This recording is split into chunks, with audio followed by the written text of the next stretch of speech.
My children sold my car to go on vacation and cried when I made them pay back every last dollar. I never thought I would write those words. Today, I'm going to tell you something I never thought I'd tell anyone. And if you, for just a second, feel like this sounds familiar, I just ask that you leave a like and subscribe. It will help me to keep unburdening my heart.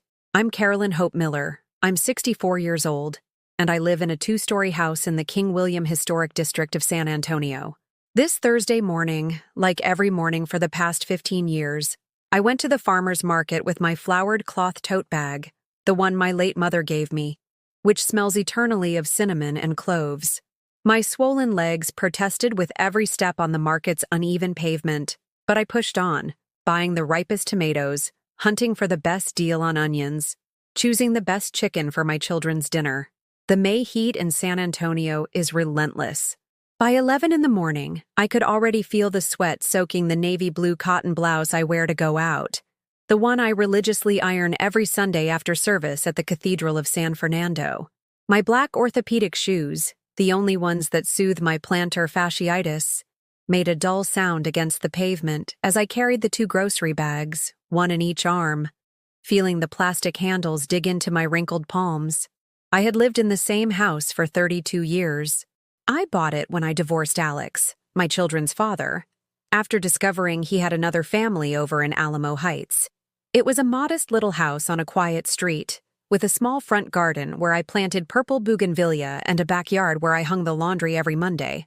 But what made me proudest was my garage, where I kept my most precious treasure, my white 2008 Honda Civic. That car represented my freedom. I had bought it secondhand with the savings I managed to scrape together working as a seamstress in a garment factory for 6 years. Every dollar I paid for it came from my own effort, from my hands, calloused and sometimes bleeding from the needles, from my eyes, tired from long shifts under artificial light. It was more than a means of transportation. It was my independence, my dignity, my way of not having to rely on anyone to go to the pharmacy when my knees ached, to visit my sister Dolores in New Braunfels, to take my grandchildren to the park when they were left in my care. But this morning, when I arrived home, dragging my feet with my left ankle more swollen than usual, something caught my breath like a knife to the chest. The garage was empty. Not the temporary emptiness of when I'd pull the car out to wash it on Sundays. No.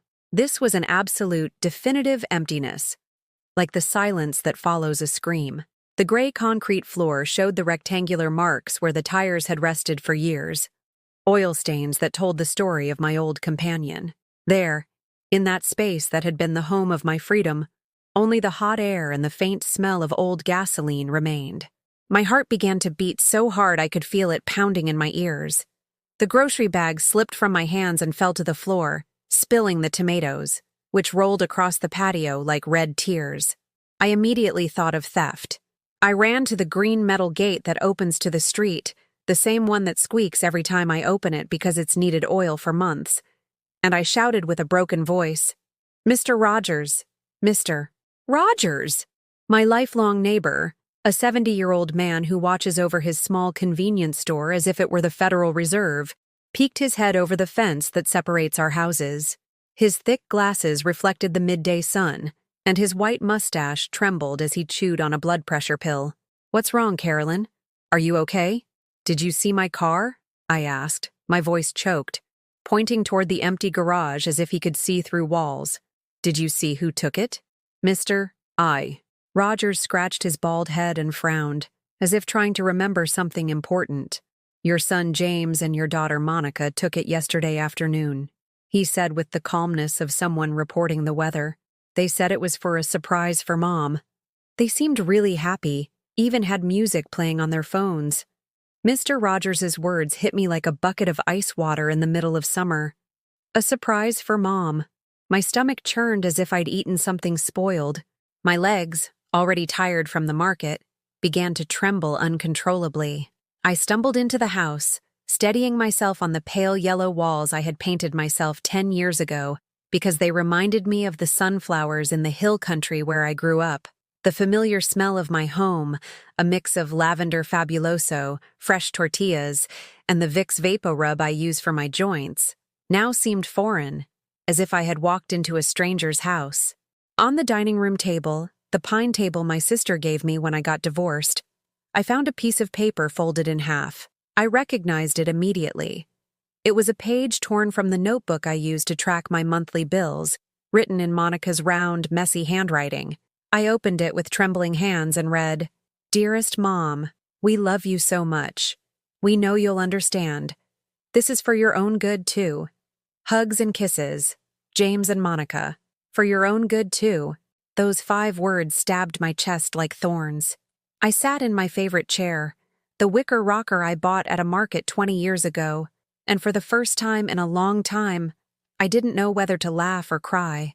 The paper trembled in my hands like a dry leaf in the wind, and I felt my entire world, built stone by stone over decades, begin to crumble without a sound. I couldn't sleep that night. I stayed awake in my rocking chair, watching the hours pass on the wall clock I inherited from my grandmother, Remedios, the one that chimes every half hour with a tick-tock that used to calm me and now tormented me.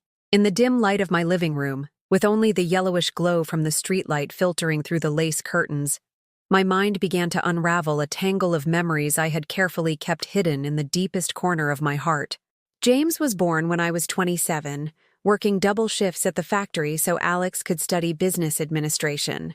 I remember the day he came home from the hospital perfectly, wrapped in a light blue blanket I had embroidered myself during the last months of pregnancy. He was so small, so fragile. I was afraid to breathe too loudly near him. Alex hardly held him, saying babies made him nervous, that there would be time for man stuff when he got older. Monica arrived 3 years later, when James was already toddling through the house like a tiny hurricane. The pregnancy was difficult. I was on bed rest for the last 2 months, which meant losing my job at the factory. Alex wasn't happy. 2 more mouths to feed, he'd complain while smoking in the backyard, staring into space. I worked until the last possible day, sewing quinceañera dresses at home for a local shop, my hands swollen and my back broken. But we needed every dollar. When James turned 8, he wanted a blue bicycle we had seen in a store window downtown. For 4 months, I saved every coin in an old Folgers coffee can I hid behind the canned beans in the pantry. I ate just tortillas with salt for breakfast, skipped meals when I could, and even sold my gold chain, the only piece of jewelry my mother had ever given me, to make up the difference. On his birthday, when he saw that bike wrapped in newspaper with a bow made from red ribbon, James screamed with joy and hugged me so tight I thought he'd break my ribs. "You're the best mom in the world," he whispered in my ear, and I felt that every sacrifice had been worth it. Monica was different, quieter, more observant. When she was 10, she became obsessed with taking piano lessons. The cheapest music school I could find charged $100 a month, a fortune for us. I got a night job cleaning offices downtown after my regular shifts at the new factory where I'd found work. I would get home at 2 in the morning, smelling of disinfectant, my fingers cracked from the cleaning chemicals. Monica never knew how much those lessons cost, but for 3 years, she never missed a single one. I remember her sitting at the piano bench, her brown hair in a ponytail, her small hands moving over the keys like butterflies. When she played for Elise at the end-of-year recital, I cried in the front row, wearing my Sunday dress and shoes borrowed from my sister Dolores. The divorce came when James was 15 and Monica was 12. Alex had been living a double life for 5 years with a younger woman from his office. When I found out, he didn't deny a thing.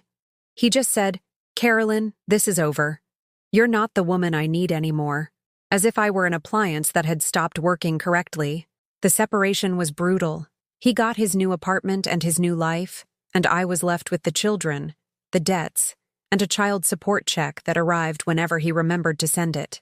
The following years were the hardest of my life. I worked 3 jobs, the garment factory by day, cleaning offices by night, and on weekends, I sold tamales that I prepared in my kitchen starting at 4 in the morning. My hands were always busy, always aching, always smelling of dough, detergent, or machine oil.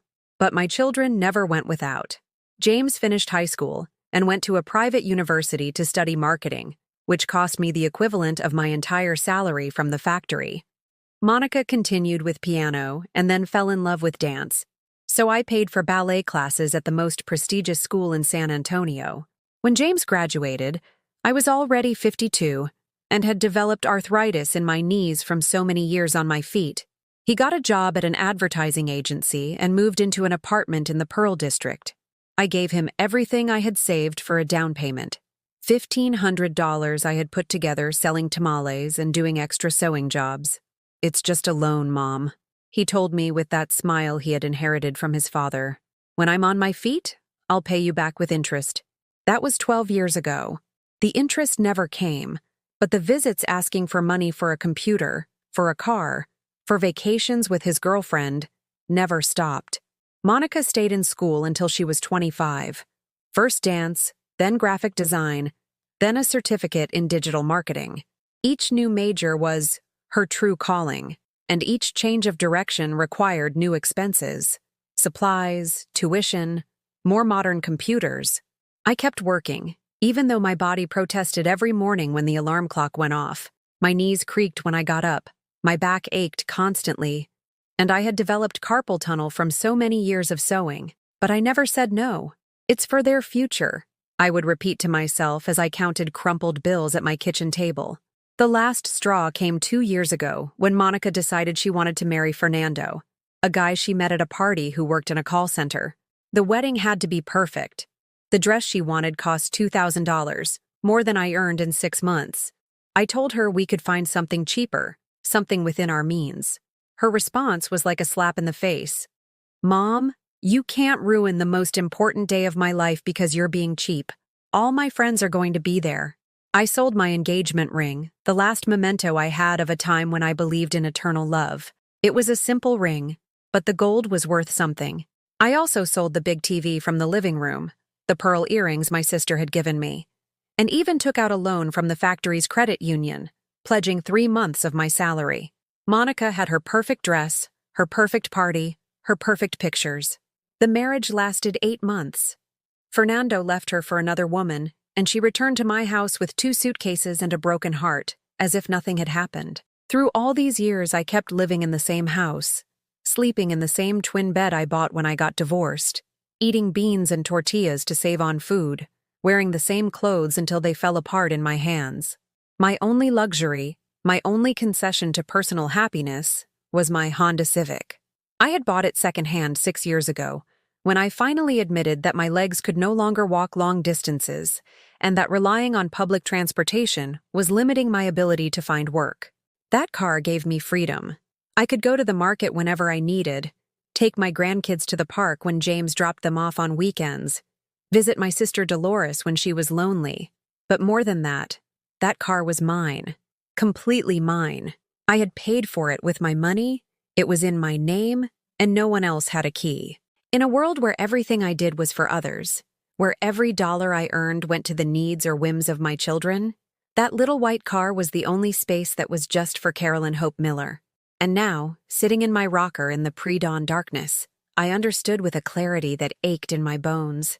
My children had sold the only thing that was truly mine, without asking me, without my permission, as if I had no right to decide about what belonged to me. As if, after 37 years of giving my all, I didn't even deserve the courtesy of a conversation. The next day, Friday, I decided to call them. I dialed James first, the phone trembling in my hand as if I were using one for the first time. It rang 5 times before he answered with that voice he used when he was busy with important things. "Hello, Mom. I'm in a meeting. Is it urgent? James, I need you to come to the house. We need to talk about the car." There was a long pause, and then I heard someone laughing in the background. "Mom, we already told you it was a surprise.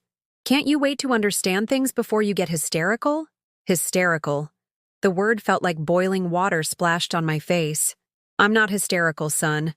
I just want to know what you did with my car." "Oh, Mom, you're so dramatic. It's just an old car. We'll explain everything later. I can't talk right now. I have important things to do. Bye." He hung up before I could reply. I stood there in my kitchen, holding the dead phone, feeling the word important echo in my head. His things were important. Mine, apparently, were not. I dialed Monica. This time, she didn't even answer. I sent a text message. "Honey, I need to talk to you urgently. I saw that she read it immediately. Hours passed. There was no reply. Saturday dawned gray, with those low clouds that threaten rain but never deliver, just leaving the air heavy and humid. I woke up with a headache that seemed to have deep roots at the base of my skull. It was my 65th birthday. For over 30 years, I had spent my birthdays cooking for my children, cleaning the house, making sure everything was perfect for when they arrived to celebrate me. This year, for the first time, I prepared nothing. I stayed in my pajamas until 2 in the afternoon, something I hadn't done since I had the flu 3 years ago. My sister Dolores arrived at 4 with a small tres leches cake she'd bought from our favorite bakery on the west side. The same one where we bought sweet bread when we were girls. She sat with me in the kitchen and poured me coffee in the chipped mugs we'd inherited from our mother. "And the kids?" she asked, looking toward the door as if expecting them to appear at any moment. "They haven't come," I said, stirring the sugar in my coffee until the sound of the spoon against the cup became hypnotic. "They haven't even called?" I shook my head. Dolores frowned and muttered something under her breath that sounded like spoiled brats, but said nothing more. We sang Happy Birthday as a duet, our out-of-tune voices filling the empty kitchen, and then she left because her daughter-in-law had invited her to dinner. The phone remained silent all day, not one call, not one text. As if I had died and nobody had noticed yet. On Sunday, I woke up with a strange sense of clarity, like when a fever suddenly breaks. I decided to go look for Monica at her apartment in the Southtown neighborhood. I took a city bus, something I hadn't done in years thanks to my car, and after a 40-minute ride, I arrived at the building where she lived with 2 friends. I buzzed the intercom. The voice that answered belonged to one of her roommates. "Monica? She's not here. She left on a trip 3 days ago." "A trip? Where to?" "I don't know. Somewhere in Europe. She said she was going with her brother." Europe. The word hit me like a punch to the gut. I understood immediately what had happened. They had sold my car to pay for a trip to Europe. My freedom for their vacation. My dignity for their Instagram photos. I returned home on the slowest bus in the world, watching the city pass by the dirty window as my mind processed the magnitude of what I had discovered. They hadn't just sold my car without permission. They had done it to have fun, to go on vacation while I was left without transportation, without freedom, without the one thing that was truly mine. That night, alone in my house that suddenly felt huge and empty, I opened my old laptop, the one Monica had declared useless when she bought a new one, and looked up their social media profiles. I didn't have to look far. There were the pictures. James toasting with champagne on what looked like an airplane. Monica posing in front of the Eiffel Tower in a dress I'd never seen before. The 2 of them making goofy faces in a fancy restaurant in Madrid. Each photo was like a nail in my coffin.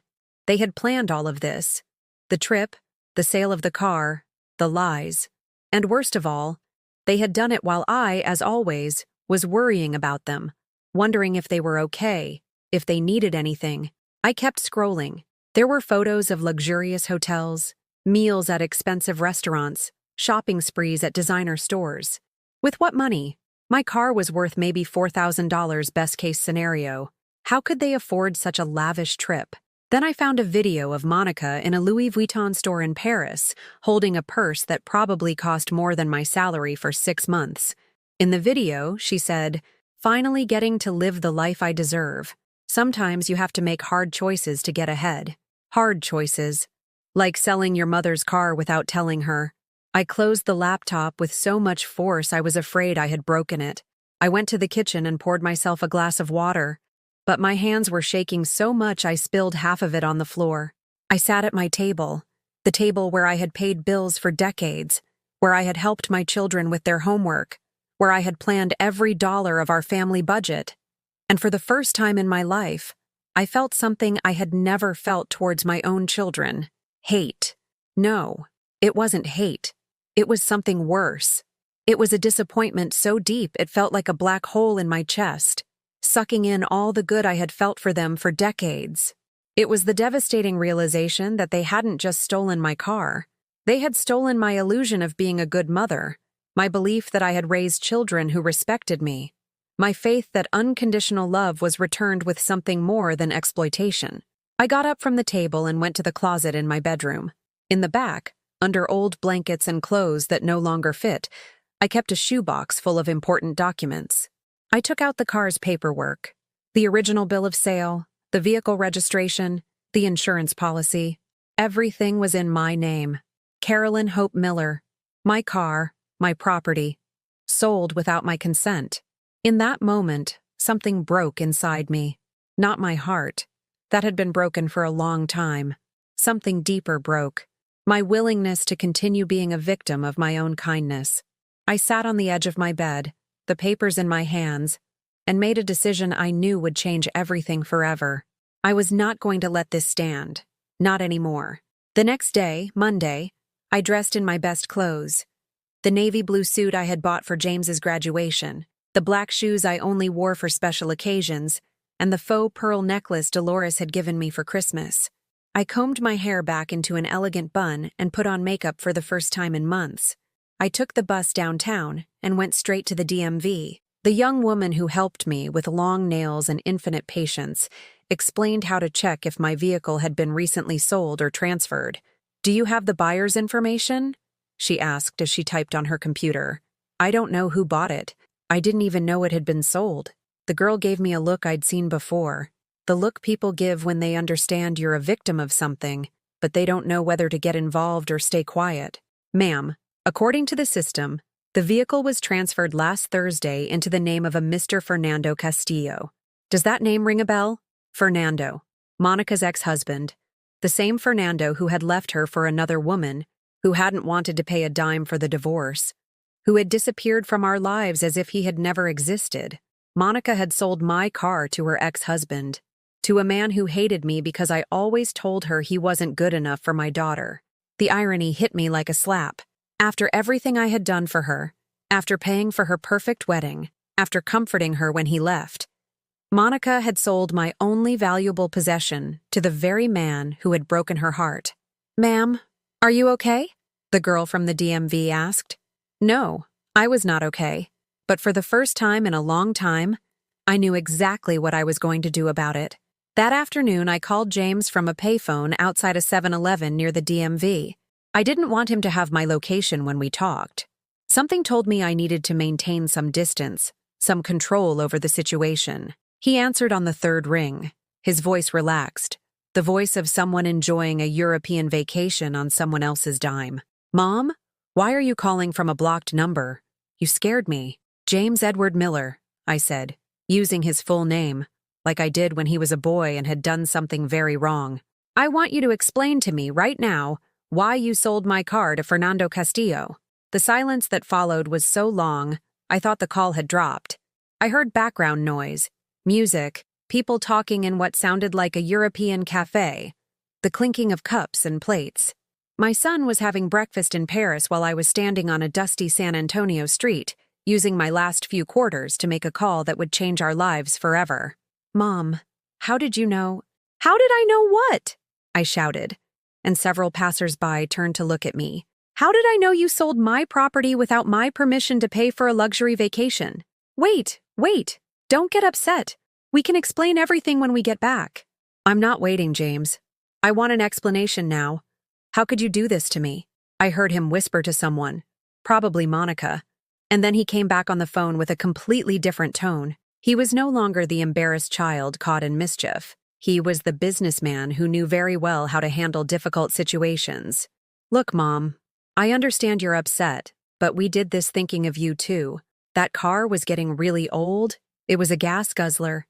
The maintenance was costing you a lot. It was better to sell it now before it lost more value. And the money? Where is the money from my car?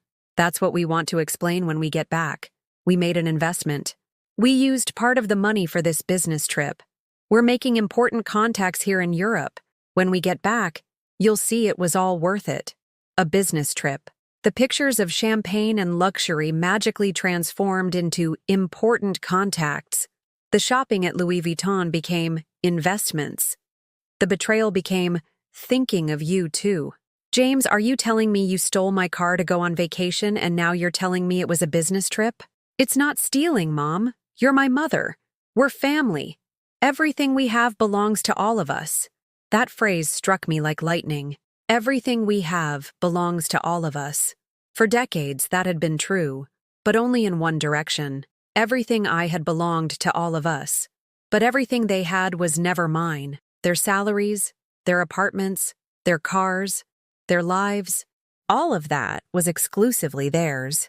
If everything belongs to all of us, James, why have you never invited me to your apartment? Why do I have to ask to borrow money for my medicine? Why did I have to buy a used washing machine last year when it broke, while you have a house full of new appliances? Another long silence. This time I heard Monica in the background, talking fast in a low, clearly annoyed voice. Mom, this isn't a conversation to have over the phone. We'll be back in a week and we'll sort this all out like civilized people. Civilized people? Do civilized people steal their mother's car to go on vacation? Nobody stole anything, he was shouting now too. Stop being so dramatic. You're always blowing things out of proportion. That's why Dad left. The mention of Alex was the last straw. My ex-husband, who had abandoned me for another woman, who had failed as a father and a husband, who had left the entire responsibility of raising his children on my shoulders while he built a new life, was now being used as a weapon against me. Your father left because he's a coward who didn't know how to value what he had. And from what I can see, my children turned out just like him. I slammed the phone down so hard that a woman waiting to use it jumped. My hands were shaking with rage, my eyes filled with tears I refused to shed. But more than sadness, I felt something I hadn't felt in years. Determination. 20 minutes later, my cell phone rang. It was Monica. I answered without a greeting. Mom, James told me you're really upset. What's all this drama about? Drama. As if discovering your children had robbed you was an overreaction on my part. Monica Alejandra, I want you to listen to me very carefully. You sold my car without my permission. That's called theft. You forged my signature on the documents. That's called fraud. And you did it all to go on vacation while I'm left without transportation. Oh, Mom, please. Didn't we raise you right? Don't we give you love? Don't we visit you? We ask for one favor our whole lives and you're already making a scene. A favor? Stealing from me is a favor? It's not stealing, it was a family emergency. James lost a big project at work. I have student loan debt. We needed to take this trip to find new clients. You've always supported us in everything. Why are you turning your back on us now? The manipulation was so obvious it hurt my soul. First it was for your own good, then a business trip, now a family emergency. The story changed every time I spoke to one of them, but one thing remained constant. I was the bad guy for being upset. Monica, if it was an emergency, why didn't you ask to borrow the money? Why did you do it behind my back? Because we knew you'd say no. You always say you don't have money, that everything is too expensive, that you have to save. But that car was just sitting there, losing value every day. That car was my freedom, Monica. It was the only thing I had that was completely mine. Oh, Mom, you're so dramatic. It's just a car. We'll buy you another one when we get back, a better one. With what money are you going to buy me another car? The money you're spending on fancy restaurants in Europe. How do you know? Are you spying on us? I saw your Instagram photos. I saw the Louis Vuitton bag you bought. I saw the 5-star hotels you're staying in, all paid for with my car. Monica sighed with that exasperation she used when she felt someone was being difficult. Okay, fine. We treated ourselves a little. So what? We've been working for years. Stressed out for years. Years without being able to enjoy life. We deserved a decent vacation. And I don't? Haven't I been working for years? Haven't I been stressed out holding this family together? Don't I deserve to at least keep the few things I have? It's not the same, Mom. You've already lived your life. You had your youth. You had your chances. We're just starting out. We need experiences. We need to invest in our future. You've already lived your life. The same words James had used before. As if at 65 I was a piece of furniture that had served its purpose and was now only there to be used by others. As if my life had ended the day they were born, and since then, I only existed to serve them. Monica, listen to me carefully. You have 1 week to return my car or its equivalent in cash. If you don't, I will proceed legally. She laughed. She literally laughed. Legally? You're going to sue your own children? Do you have any idea how people will see you? Do you know what the neighbors, the family will say? Look at Carolyn. Such a bad mother she sued her kids over an old car. I don't care what people say. You do care, Mom? I know you. You care so much about what other people think. That's why you never remarried. Why you never go out with friends. Why you live locked up protecting your reputation as a decent woman. Are you really going to ruin that for a car? Her words were like knives, precise and sharp, designed to cut where it hurt most. She knew my insecurities, my fears, my weak spots, and she was using them as weapons to keep me under control. I'm hanging up in 10 seconds, Monica. Either you assure me you'll return my money, or I'm going to a lawyer tomorrow. Do what you want, Mom. But when you end up humiliated and we're still your only children, remember that you chose a car over your family. She hung up. I stood on the sidewalk, holding the dead phone, feeling my entire reality rearranging itself in my head. My children hadn't just robbed me. They were emotionally blackmailing me into accepting the robbery. They were threatening me with abandonment if I didn't allow them to keep exploiting me. And most painfully of all, they were doing it with the calculated coldness of people who knew exactly how to manipulate me, because they'd had a lifetime to study my weaknesses. That night, for the first time in decades, I couldn't eat dinner. Not for lack of money, not for lack of food, but because the lump in my throat wouldn't let me swallow. I sat in my rocking chair with the lights off, watching the cars pass by the window and wondering at what point I had stopped being a mother and become a victim. On Tuesday morning, I woke up with a clarity I hadn't felt in years. It wasn't the clarity that comes after a good night's sleep, because I had slept terribly, tossing and turning, replaying every word of the previous day's conversations. But the clarity that arrives when you finally understand you have nothing left to lose because it's all been taken from you already.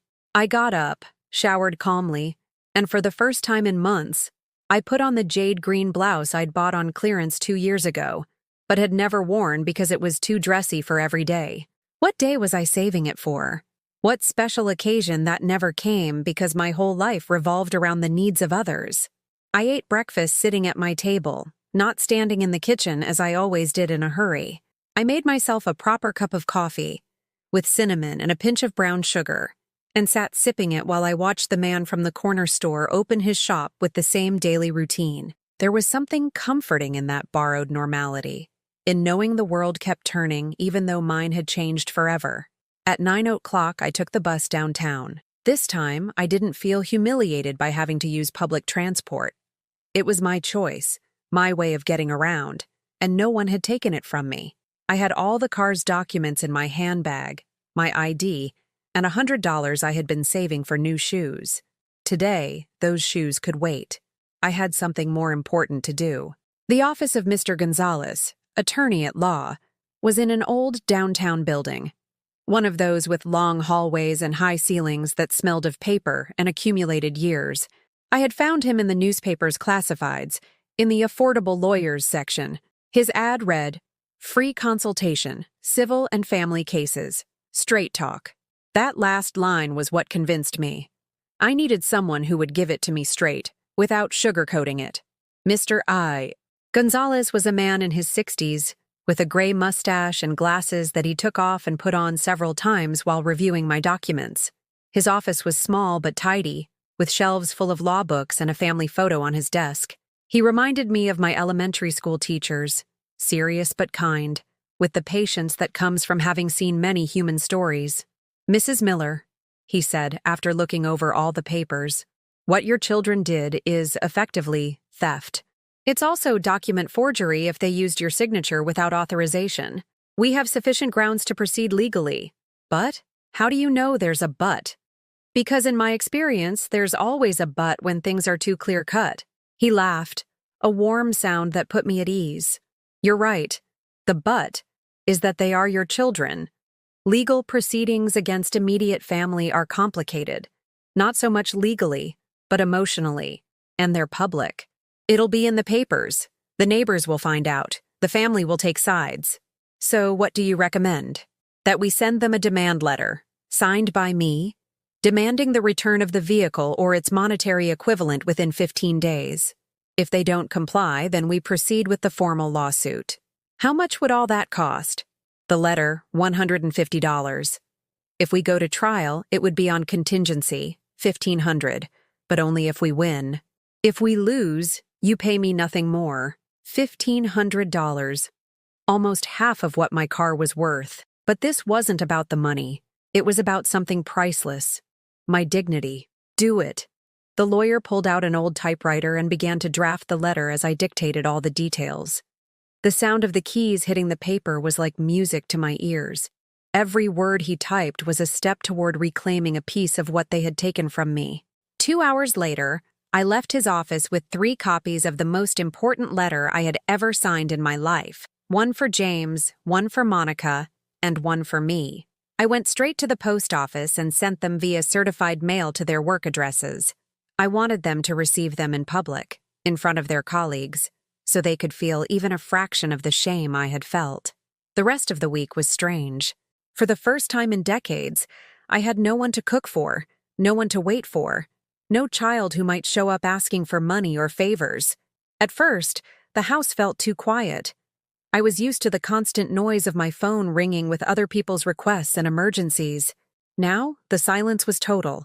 But gradually, I started to rediscover things I had forgotten about myself, like how I enjoyed listening to classic Tejano music in the mornings while I cleaned, how I enjoyed cooking just for myself, experimenting with small recipes instead of always making the same family-sized meals, how I had opinions about the TV shows I watched, because I no longer had to give up the remote to anyone else. On Thursday, I decided to do something I hadn't done in years. I went to the movies by myself. There was a matinee showing of a film I wanted to see, one I knew my children would find cheesy and for old ladies. I bought my ticket, my popcorn, and sat in the middle row just how I liked it. For 2 hours, I forgot about everything. I laughed, I cried with the movie, and for the first time in a long time, I felt like Carolyn, not James and Monica's mom. Friday night, my sister Dolores came to visit. She sat in my kitchen, drank coffee, and studied me with that look older sisters have when they know something has changed. "You look different," she said. "Different how?" "I don't know. More present. Like you've come back from a very long trip." I hadn't told her anything about the legal situation. I wanted to wait and see what happened before involving more family in the drama. But she was right. I felt more present, more connected to myself. "Dolores, do you think I was a bad mother? Where is that question coming from?" "I don't know. Sometimes I think if I had set more boundaries, if I had said no more often, maybe my kids would have learned to value what they had." Dolores set her cup down on the table with more force than necessary. "Carolyn Hope, in my entire life, I have never known a more devoted mother than you. You bent over backwards for those kids. You gave them everything you had, and a lot of things you didn't. If they turned out ungrateful, that's not your fault. It's their fault for not recognizing the treasure of a mother they had." Her words touched my soul, but they also made me think. There was a difference between being a good mother and being a permissive mother. For years, I had confused unconditional love with a total lack of boundaries. I had believed that showing love meant never saying no, never putting myself first, never demanding respect in return. The call I was waiting for came on Saturday. It was James, and for the first time in years, he sounded genuinely scared. "Mom, I got a letter from a lawyer." "What is this?" "It's exactly what the letter says, son. You have 15 days to return my car or its value in cash, or I'm suing you for theft and fraud." "Are you crazy? You actually hired a lawyer? Do you have any idea how much money you're wasting on this nonsense?" "It's my money, James. For the first time in decades, I'm spending my money on my needs." "Mom, we can solve this by talking. We don't need lawyers. We're family. Family respects each other, James. Family doesn't steal from each other." Okay. We're coming back tomorrow, Sunday. We'll come to your house on Monday and sort this all out. You won't be coming to my house, James. If you want to talk, it will be at Mr. Gonzalez's office, with him present as a witness. I'll expect you on Monday at 3 in the afternoon. "What? Now we can't even come to your house?" Children who respect me come to my house. You, for now, are just people who owe me money. There was a long silence on the other end of the line. I don't recognize you, Mom. Who put all these ideas in your head? Nobody put anything in my head, James. I just got tired of letting you disrespect me. See you Monday at 3. If you're not there, we file the lawsuit on Tuesday. I hung up the phone and sat in my rocking chair. It had started to rain outside. That soft May rain that cools the air and makes the bougainvillea in the garden smell more intense. For the first time in a long time, the sound of the rain didn't make me sad. It brought me peace. I had crossed a line I never thought I'd be able to cross. I had put my needs above my children's. I had chosen my dignity over their comfort. And while I didn't know what would happen on Monday, I knew I had done the right thing. That night, I slept for 8 straight hours for the first time in months. No nightmares. No waking up worried about other people's problems. No mentally planning everything I had to do the next day to keep others happy. I woke up rested and for the first time in years, excited to see what the day would bring. At 3 o'clock sharp on Monday, I arrived at Mr. Gonzalez's office. I was wearing my navy blue suit, the same one I had worn to the DMV, but this time I felt completely different. I wasn't the desperate woman who had arrived last week seeking justice. I was a woman who had made a decision and was prepared to see it through to the end. James and Monica were already there when I arrived, sitting on the plastic chairs in the hallway like scolded children waiting to be called into the principal's office. They looked terrible. James had deep circles under his eyes, and his clothes were wrinkled, as if he'd slept in them. Monica wore no makeup, and her normally perfect hair was pulled back in a messy ponytail. The trip to Europe had ended abruptly, and it showed. When they saw me arrive, they both stood up immediately. Monica moved to hug me, but I took a step back. Not here, Monica. Inside, with the lawyer present. Mom, please don't be like this. We're your family. Family that respects is family. Those who steal and lie are strangers who share my last name. James looked furious, but there was something else in his expression. Fear. A real fear that his mother, the woman who for his entire life had been predictable and malleable, had changed the rules of the game for good. We entered Mr. Gonzalez's office, and he received us with the formality the situation required. He had prepared a round table with 4 chairs, neatly arranged documents, and a small audio recorder in the center. Good afternoon. I am Mr. Gonzalez, legal counsel for Mrs. Carolyn Miller. This meeting is being recorded with the consent of all parties for legal purposes. We will now review the facts. James and Monica glanced at each other, clearly uncomfortable with the formal procedure. They had come expecting a family chat, not a legal hearing. The lawyer laid out the facts with surgical precision. The unauthorized sale of the vehicle, the forgery of documents, the use of the money for personal ends, the refusal to return the funds.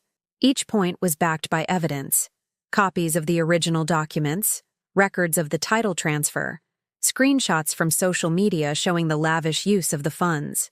Under current state law, the lawyer continued, we are looking at a clear case of misappropriation of property, aggravated by the family relationship, which paradoxically makes the crime more serious, not less. Monica was the first to speak, her voice trembling like it did when she was a child and had broken something valuable. Mom, we never thought you would react like this. You've always been so understanding, so generous. We don't understand why you're treating us like criminals now. Because you behaved like criminals, Monica. You stole my property, forged my signature, lied about your intentions, and when I confronted you, you insulted and threatened me. James leaned forward, trying to take control of the situation with the corporate authority he had developed at his job. Look, Mom, we get that you're angry. Maybe we didn't handle the situation in the best way, but this can be fixed without lawyers, without public drama, without hurting the family. Oh, really? How? We'll pay you back. Not all at once, because obviously we don't have it all right now, but we can work out a payment plan. Let's say $400 a month for a year. Mr. Gonzalez took off his glasses and cleaned them slowly. A gesture I had learned was his way of controlling his irritation. Young man, the vehicle had a market value of $4,000. Your proposal means your mother would be giving you a zero-interest loan for 12 months to recover something that was already hers. Does that seem fair? It's what we can do right now, James replied with the stubbornness he'd inherited from his father. And the car? I asked. While you're paying me back my own money in installments, how am I supposed to get around? How do I get to the doctor, the market, to visit my sister? Monica sighed with exasperation. Oh, Mom, what do you need a car for? You barely go out. You can use Uber or ask the neighbors for a ride or take the bus. It's not the end of the world. That response hit me like a slap. Not only had they stolen my freedom, but they believed I had no right to it. In their minds, I was an old woman whose world should be confined to the few square feet of my house, dependent on the charity of others for any movement. Monica Alejandra, I said, my voice so cold it surprised even me. I just turned 65, not 90. I have the right to move freely, to maintain my independence, to not depend on anyone for the basic activities of life. But, Mom— But nothing! I exploded, my voice filling the entire office. For 37 years I sacrificed for you. I worked 3 jobs so you could go to college. I sold my few pieces of jewelry so you could have what you wanted. I went hungry so you wouldn't go without. And the one thing, the only thing I had that was completely mine, you stole to go on vacation. The silence that followed was absolute. You couldn't even hear the noise from the street.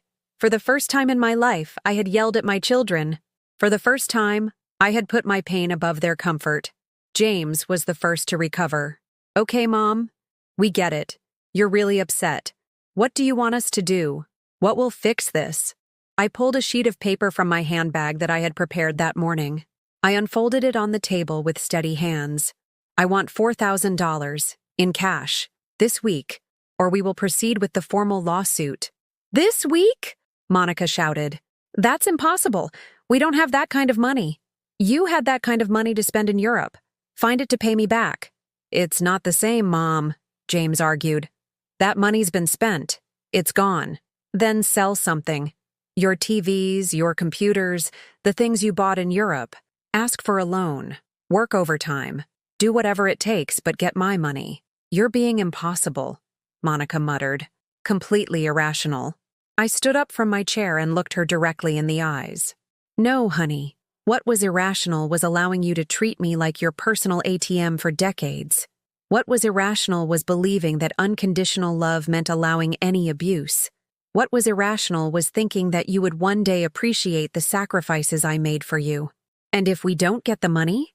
James asked, his voice trying to sound defiant, but trembling at the edges. Then on Tuesday, we file the formal lawsuit. And believe me, when this gets out, when your bosses find out you're being sued for robbing your own mother, when your friends see the pictures of your luxury vacation paid for with stolen money, you will understand the meaning of public shame. Monica started to cry. It wasn't the manipulative crying she had used as a child to get what she wanted.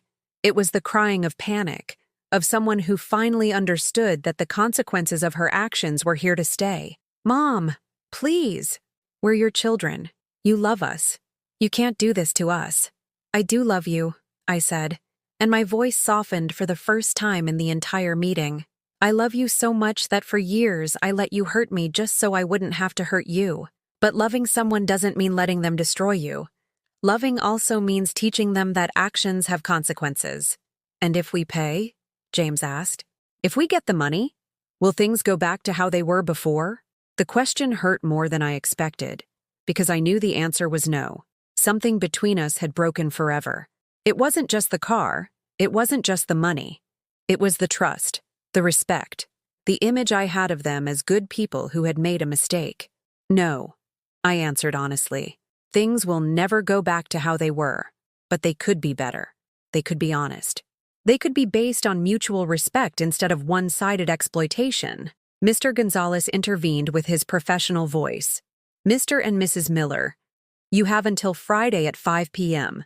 to present the full payment or a payment plan acceptable to Mrs. Miller. If neither option is presented, we will proceed with the formal lawsuit the following Monday. James and Monica stood up without a word. At the door, Monica turned around one last time. I hope it was worth it, Mom. I hope your money brings you more happiness than we did. It's not about the money, Monica, I replied. It's about my dignity. And yes, that's worth it. They left without saying goodbye. Mr. Gonzalez gathered his papers in silence, respecting the moment. Finally, he looked at me with something that seemed like admiration. Mrs. Miller, in 30 years of practicing family law, I've seen many cases of financial abuse among relatives. Very few victims have the courage to go as far as you have. Do you think I did the right thing? I think you did what was necessary. And sometimes, what's necessary and what's right are the same thing. I left that office feeling strangely empty, not triumphant, not victorious, just free, as if I had been carrying a huge weight for years and had finally found a place to set it down. That night, alone in my house, I poured myself a glass of the brandy I kept for special occasions. I had never defined what constituted a special occasion, so the brandy had remained untouched for years. Tonight, I decided that reclaiming my dignity was special enough. I toasted to myself, to my courage, to my new life. Outside, the bougainvillea swayed gently in the night breeze, and for the first time in a long time, the future looked full of possibilities. On Wednesday morning, my phone rang. It was a number I didn't recognize, but something told me to answer. Mrs. Miller? This is Fernando Castillo. Fernando, Monica's ex-husband. The same Fernando to whom they had sold my car. My heart sped up, but my voice remained steady. What can I do for you, Fernando? Ma'am, I found out about the whole problem with the car. I wanted to tell you that I didn't know they had taken it from you without permission. They told me you didn't need it anymore, that they wanted to sell it quickly because you were going to live with your sister. And you believed them. There was a long pause. Honestly, ma'am, I was still hurting. When Monica called me offering the car for cheap, I thought it was a way of, I don't know, getting on my good side after everything that happened. But I never thought they were stealing it from you. Why are you calling me, Fernando? Because I want to give you your car back. No money involved. Just as it is. I couldn't believe what I was hearing. The man who had caused so many of my daughter's tears, the one who had abandoned her when she needed him most, was offering me more dignity than my own children. Are you sure? Completely. I never felt right about that purchase. The car is in perfect condition. I've barely used it. If you'd like, I can bring it to you today. Fernando, that's very generous of you. But why would you do that? Because you were the only person in that family who always treated me with respect, even when things got ugly with Monica, and because stealing from your own mother is wrong, no matter what excuses they come up with. That afternoon, Fernando arrived at my house driving my white Honda. It looked exactly the same, as if it had been waiting for me at a friend's house while I sorted things out. Fernando got out of the car, handed me the keys and the title, and stood in my garage with his hands in his pockets. Mrs. Miller, there's something else you should know. What is it? James called me yesterday. He offered me $1,000 not to give it back to you. He said you'd gone crazy, that you were making problems where there weren't any, and that if I returned the car, you'd think you were right about all this. I felt a mix of sadness and disgust. My children had gone so far in their manipulation that they were trying to use other people to maintain their narrative that I was the problem. And what did you tell him? I told him he was a scumbag for stealing from his mother, and that if he had $1,000 to offer me, then he had the money to pay you what he owed. I laughed. For the first time in weeks, I genuinely laughed. Fernando, thank you. Truly. I don't know how to thank you. Don't thank me, ma'am. I just did what any decent person would have done. That night, I called Mr. Gonzalez to tell him what had happened. He seemed as surprised as I was. Mrs. Miller, this is highly unusual. In cases like this, accomplices usually protect each other. This young man has shown more integrity than many people I've met. What do we do now with the legal case? Well, you've recovered your vehicle, but your children are still guilty of theft and document forgery. Do you want to continue with the lawsuit? The question made me reflect all night. I had my car back, which was the most important thing, but something inside me knew this couldn't just be over. Not for revenge, but because James and Monica needed to understand that their actions had real consequences. I want you to send them one final letter. I demand a public written apology where they acknowledge what they did. And I want them to pay the legal fees I've incurred. If they don't, we'll proceed with the lawsuit. How much time should we give them? 1 week. On Friday, I received an unexpected visitor. It was my grandson, Diego, James's eldest son. He was 17 and had been my favorite since he was little. He appeared at my door with red eyes and an expression I had never seen on him before. "Grandma, can I come in?" "Of course, honey. What's wrong?" He sat in my living room and began to cry like he did when he was a boy and got hurt playing soccer. But these were different tears. These were tears of shame.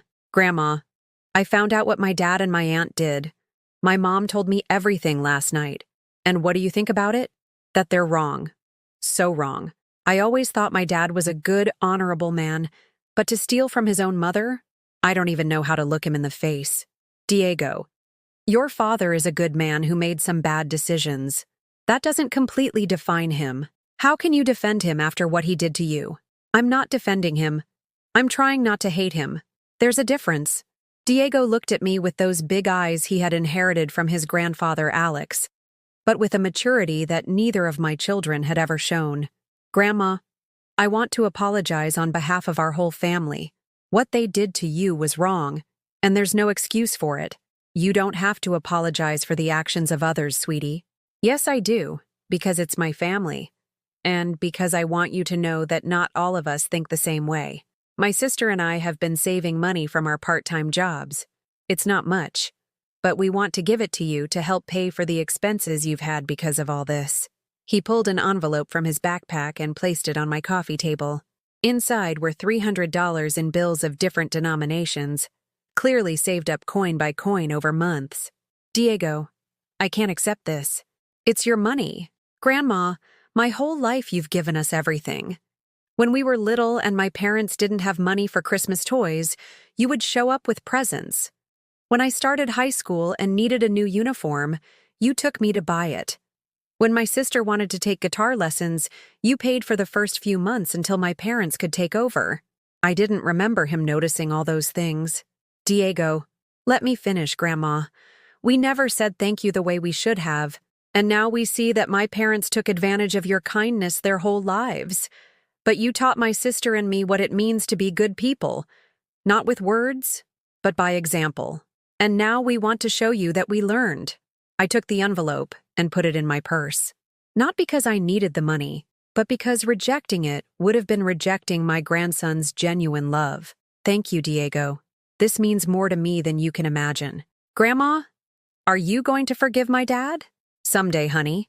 When he truly understands what he did. When he apologizes for real, not just because he got caught, but because he understands the pain he caused. And in the meantime, I'm going to learn to live for myself. For decades, I lived for others. It's time I find out who Carolyn is when she's not being someone's mom or someone's grandma." That week, I made decisions I never thought I would make. First, I signed up for computer classes at the community center. I wanted to learn how to use the internet properly, not just to check my children's social media, but to connect with the world. Second, I looked up groups for women my age. I found a book club that met on Tuesdays at the public library, and a walking group that gathered on Saturdays in Brackenridge Park. Third, and this was the hardest, I went to the bank and opened a new savings account. An account that would be only mine, where I would save money for things I wanted to do, not for other people's emergencies. I deposited Diego's $300 plus another $200 I had been saving, just in case. The following Tuesday was the day of the book club meeting. I had bought the book they were reading, a novel by Isabel Allende that I had always wanted to read but never had the time for. And I arrived at the library 15 minutes early, nervous as a teenager on her first date. There were 8 women in the group, all between their 50s and 70s. Some were widows, others divorced. A few were single women who had decided to dedicate their lives to their careers. But they all had something in common. They had reached a point in their lives where they could choose what to do with their time without consulting anyone else. During the book discussion, I realized something that surprised me. I had opinions, my own opinions, formed by my own experiences, not influenced by what someone else expected me to think. And even more surprisingly, the other women were interested in my opinions. After the meeting, a woman named Elena approached me. "Carolyn, I loved what you said about the character of Clara. You can tell you've lived a lot and have reflected on those experiences." "Thank you, Elena. but I feel like I'm just now starting to really live. You know what? We all feel that at some point. Real life, the one we live for ourselves, sometimes doesn't start until we stop living for others. That night, when I got home after the meeting, my house felt different. Not empty, as it had felt for so many years. It felt full of possibilities, full of a woman who had her own plans, her own interests, a future she would design herself. I poured myself another glass of my special brandy and went out to the backyard. The bougainvillea had bloomed more intensely, as if they too had sensed the change in the atmosphere. I sat in the chair I had placed under the pecan tree, and for the first time in years, I didn't think about what I had to do tomorrow for other people. I thought about what I wanted to do tomorrow for myself, and I smiled. 6 months later, I'm sitting on the patio of a small cafe in La Villita, waiting for Elena, my friend from the book club. It's Friday afternoon, and I've just come from my first pottery class. My hands, which for decades had only known domestic chores and industrial sewing, are now learning to shape clay, to create beautiful things just because it brings me pleasure.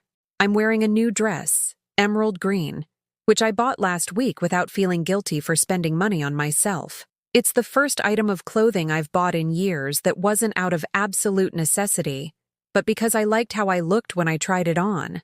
The salesgirl, a young woman with a genuine smile, told me, "Ma'am, that color is beautiful on you. You look radiant." And for the first time in a long time, I felt radiant. My white Honda is parked outside, washed and waxed, with a full tank of gas, and ready for the trip I have planned for tomorrow. I'm going to drive to South Padre Island, alone, for the first time in my life. I've booked a hotel room facing the ocean for 3 nights. I'm going to read, walk on the beach, and eat at restaurants without having to cook for anyone else. The idea excites me so much that sometimes I wake up in the middle of the night thinking about the sound of the waves. Elena arrives with her characteristic energetic stride, carrying the books for our next meeting, and that smile that lights up any space. At 68, a widow for 5 years, Elena has become the example of what life could be when a woman decided to live for herself without apologies. "Carolyn, you look splendid," she says as she sits down. "Every time I see you, you're more, how do I put it? More present, more you." "I feel more me," I reply. And it's the most honest truth I've spoken in years. We've developed this Friday ritual: coffee, conversation, weekend plans. Elena has taught me that friendship between adult women can be deep without being complicated, generous without being sacrificial, loyal without being blind. "How are things with your children?" she asks as she orders her usual black coffee. It's a question that no longer hurts to answer. For the first few months after everything happened, talking about James and Monica was like touching an open wound.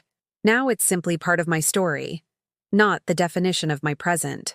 James sent a letter last week. He finally apologized, in writing, without excuses or justifications. He just acknowledged that what they did was wrong, and that they hurt someone who had loved them unconditionally. "And how did you feel reading it?" "Relieved. Not because it meant things would go back to how they were, but because it meant that maybe he was starting to understand the gravity of what he'd done." The letter from James had arrived in a manila envelope, handwritten over several pages. It wasn't the apology I had expected for so long, full of drama and promises of change. It was something better, an honest, direct admission of guilt, with no attempts to minimize the damage or shift the blame. "Mom," he had written, "there is no excuse for what we did. There's no justification that makes stealing your car acceptable. We failed you as children, as people, as human beings. I understand if you can never fully forgive us, but I needed you to know that I finally understand what we did to you." Monica, on the other hand, still hasn't contacted me. According to Diego, she's living with a friend and working at a call center, struggling to pay off her debts. She had tried to get another job, but the references she needed included the company where she'd worked before, and apparently her departure hadn't been on good terms when they had to leave Europe abruptly. "Do you miss her?" Elena asks. "I miss the daughter I thought I had. I don't miss the woman who robbed me to go on vacation." It's a distinction that took me months to understand. I could mourn the relationship I had lost without feeling obligated to restore a dynamic that had been toxic from the start. Diego comes to visit me every couple of weeks. We've developed a completely new relationship, based on mutual respect instead of family obligation. He tells me about his plans for college, about the girl he likes, about his dreams of studying engineering. I tell him about my classes, my books, my new friends. We are two people who choose each other, not just relatives bound by blood. "Grandma," he said on his last visit, "do you regret being so tough on my dad and my aunt?" "I don't regret defending my dignity, Diego. I regret that it took me so long to do it." The coffee arrives and Elena and I fall into that comfortable conversation that's only possible between friends who have moved past the need to impress each other. We talk about the books we're reading, the movie we're going to see on Sunday, the trip she's planning to Santa Fe that she has invited me to join her on. "You know what I admire most about you?" Elena says suddenly. "What?" "That you didn't become bitter. You had every reason in the world to become one of those women who live complaining about how badly their children treated them. But instead, you decided to build a new life." She's right. At first, after everything that happened, I had been tempted to take refuge in resentment. It would have been easy to become a professional victim, someone whose identity revolved around the harm that had been done to her. But something inside me knew that path would only lead to more suffering. Elena, for decades I defined myself as the mother of, the grandmother of, the ex-wife of. When everything fell apart, I had to learn who Carolyn was when she wasn't being something for someone else. And who is Carolyn? She's a woman who reads 3 books a month, who's learning to make pottery, who drives to the beach by herself, who has friends who choose her for who she is, not for what she can give them. That evening, when I get home, I find a surprise on my doorstep. It's a small pot with a lavender plant and a note that says, "For Mrs. Miller, who taught us that it's never too late to blossom. With affection, Fernando." Fernando and I have developed an unexpected friendship. He stops by to visit once a month, always bringing some small gift: flowers from his garden, sweetbread from a new bakery he discovered, books he thinks I might like. There's no romance or romantic intention. It's simply the pure friendship between two people who respect each other. I place the lavender on my patio, next to the bougainvilleas that have grown more lush than ever. My garden has become my personal sanctuary, the place where I drink my morning coffee and my afternoon tea, where I read and plan my future adventures. Tomorrow, I leave for South Padre Island. Next week, I start a photography course. Next month, Elena and I are going to Santa Fe. I've started making a list of places I want to see before I turn 70. Savannah, Charleston, maybe even up to New England to see the fall colors. My bank account has grown month by month, not because I earn a lot of money. I still work part-time at a flower shop I found through the book club, but because I no longer have adult children draining my accounts with constant emergencies. For the first time in my adult life, I can plan for the future instead of just surviving the present. Tonight, as I pack my suitcase for tomorrow, I reflect on these past 6 months. It hasn't been easy. There were nights of deep loneliness, moments of doubt where I wondered if I had done the right thing, days where the decades-old habit urged me to pick up the phone to call James or Monica and ask how they were. But there were also mornings when I woke up excited for the day ahead, afternoons when I caught myself laughing genuinely with my new friends, nights when I went to bed satisfied with what I had accomplished for myself. I fold my emerald green dress and place it carefully in the suitcase. Tomorrow, I'm going to wear it to dinner at a restaurant overlooking the ocean, alone at a table for one, not feeling sorry for myself but celebrating my own company. Before closing the suitcase, I add the last book I finished reading, Women Who Run with the Wolves. Elena recommended it, saying it was perfect for women who were rediscovering themselves. She was right. In its pages, I found words for experiences I didn't know how to name. The wild woman, the one who lives by her own instincts, the one who doesn't apologize for taking up space in the world. I look at myself in my bedroom mirror before turning off the light. The woman looking back at me is different from the one who looked in this same mirror 6 months ago. She has the same face, the same wrinkles, the same gray hair, but her eyes shine with something she had lost years ago: hope. Tomorrow, I turn 66. I'm going to celebrate it by watching the sunrise from the beach, with my feet in the sand and a cup of coffee in my hands. For the first time in decades, my birthday will be for me. Before I fall asleep, I do something I've started doing every night. I thank the Carolyn from 6 months ago. That scared but brave woman who decided it was better to be alone with dignity than accompanied in humiliation. That woman who chose her own happiness over the comfort of others. Sometimes life takes away everything you thought defined you to show you who you really are when you're nothing to anyone but yourself. And it turns out that Carolyn Hope Miller, when she's just Carolyn, is an extraordinary woman. If you, who have listened this far, recognize some of your own story in mine, I want to ask you, have you ever experienced something similar, or do you know someone who has? Tell me about it in the comments. And if this story touched your heart, please leave a like and subscribe to the channel so this message can reach someone who needs to hear it. Because it's never too late to choose your own happiness, and you're never too old to start over.